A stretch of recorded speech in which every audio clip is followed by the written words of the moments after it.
balikat, tuhod, ayan. Kaya upo ka na yung mga na-out po natin ha. Upo na tayo. Okay, taas ulit ang dalawang kamay. Dalawa po yung mananalo natin dito para po makasali sa jackpot portion ha. Kung sino yung mananalo sa jackpot portion, makakuha ng 5 prize galing pa ng pure gold. Okay, taas ulit dalawang kamay. Hawakan ng ulo, balikat, tuhod, tuhod, balikat, ulo, balikat, tuhod. Medyo mabagal ano, tutulin ako pa. Hawakan ng ulo, balikat, tuhod, ulo.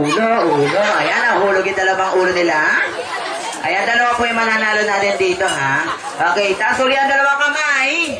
Kailangan mas matulin. Hawakan ng ulo, balikat, tuhod, tuhod, balikat, ulo, balikat, tuhod, Ayan, nahuli si kuya. Upo ka na. Ayan, 4 na lang sila. Okay, taas ulit ang dalawang kamay. Taas ang dalawang kamay. Hawakan ng ulo, balikat, tuhod, tuhod, balikat, ulo, balikat, tuhod, Ayan, nahuli si ate. 3 na lang sila, isa na lang yung matatalo, ha? Okay, taas ulit ang dalawang kamay. Hawakan ng ulo. Ayan, nahulog na ulo ni kuya. Meron na tayong 2 winner. Kuha ka prize, kuya, 5 prize.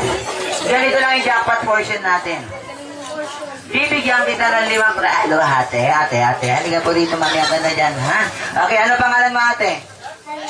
Ayan, madali lang yung jackpot portion natin, ha? Bibigyan kita ng 5 prize. Kailangan puro thank you lang ang sasabihin mo. Wala kang ibang sasabihin kung hindi thank you. Pag nagkamali ka, babawi ko yung prize, ha? Okay, dahil nanalo ka, bibigyan kita ng prize. Ano masasabi mo? Okay, dahil dyan, nag-thank you ka, bibigyan kita uli ng prize. Ano masasabi mo? Teka lang, ano po pangalan mo, ha? Ayan, okay. Talo siya sa jackpot portion. Okay, upo ka na. Eh, syempre si ate, napakasimple lang. Napakasimple lang jackpot portion. Puro thank you lang ang sasabihin mo. Wala kang ibang sasabihin kung hindi thank you. Pag nagkamali ka, babawi ko yung prize. Okay, dahil dyan, bibigyan kita ng prize. Anong masasabi mo? Dahil dyan, nag-thank you ka, bibigyan kita ulit ng prize. Anong masasabi mo? Ano pangalan mo? Ayan, walang nanalo sa jackpot portion. Kailangan puro thank you lang eh. Joke lang, bigyan natin sila ng prize.